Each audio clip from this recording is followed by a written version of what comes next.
se voltarmos a ter uma crise especulativa como aquela que tivemos em 2008, e essa circunstância nós não estamos livres dela, porque não somos nós que controlamos, digamos assim, os mecanismos os mecanismos especulativos que se dirigem contra o nosso país. Se nós formos sujeitos a uma nova vaga especulativa como aquela que tivemos em 2008, dificilmente conseguiríamos enfrentar essa circunstância em condições diferentes daquelas que enfrentámos em 2008 e, portanto, o grau de imprevisibilidade das opções que o Governo faz relativamente à gestão da dívida é tal que nós não podemos dizer de forma nenhuma que o problema esteja a ser resolvido do ponto de vista estrutural. Esta redução do déficit público não significa uma resolução estrutural do nosso problema de finanças públicas?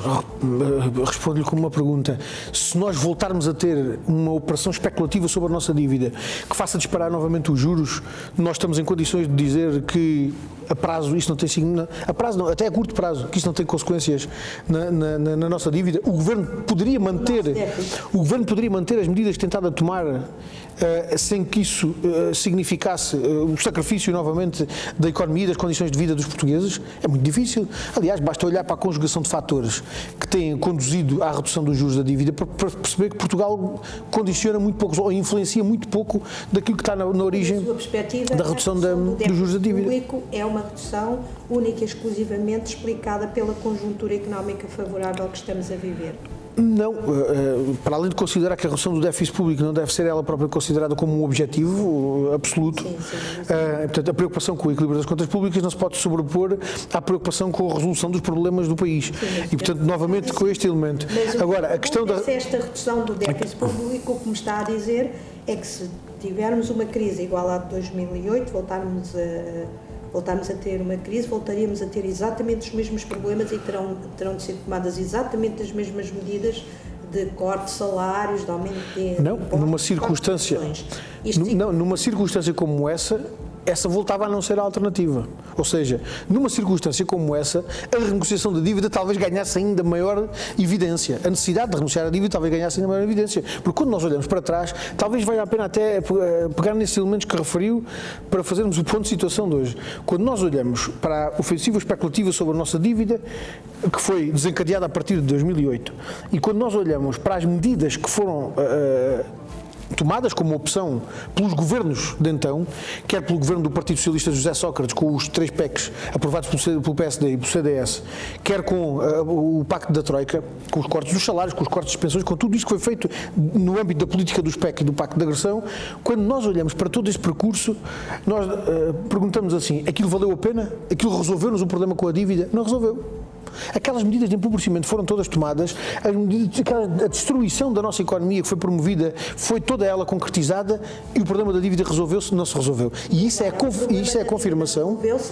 Não, o problema continua exatamente com a opção que o governo do Partido Socialista continua a fazer de recusar a renegociação da dívida, esse problema continua a não se resolver.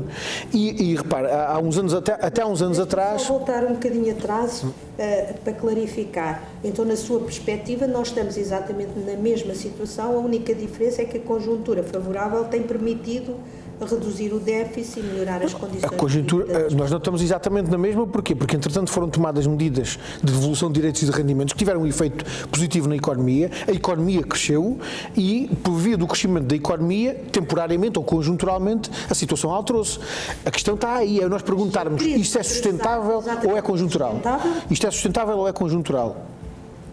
Juntando todos os fatores que influenciam esta equação, quer as medidas que têm sido tomadas pelo Banco Central Europeu, quer o ponto de vista da conjuntura económica internacional e a situação económica internacional, que de alguma forma tem-se encaminhado neste sentido, de uma forma geral. Quer dizer, os juros não têm baixado só em relação à dívida portuguesa, têm-se baixado de forma mais geral. Até os elementos de evolução da economia nos últimos anos, conjunturalmente apontam para uma circunstância em que esse problema não tem hoje a premência com que no passado se apresentou. Agora, quando nós olhamos para todos esses fatores que influenciam, não, mas é isso, não é sustentável. Não é sustentável porque estas medidas, primeiro que tudo, nem nós condicionamos os fatores externos que influenciam esta circunstância, nem nós estamos em condições de dizer hoje que com as medidas que o Governo tem tomado de gestão da dívida, nós podemos assegurar que do ponto de vista interno esta resposta é sustentável. Nós podemos assegurar, o Governo está hoje em condições de assegurar que nos próximos anos Portugal está em condições de crescer pelo menos 3%?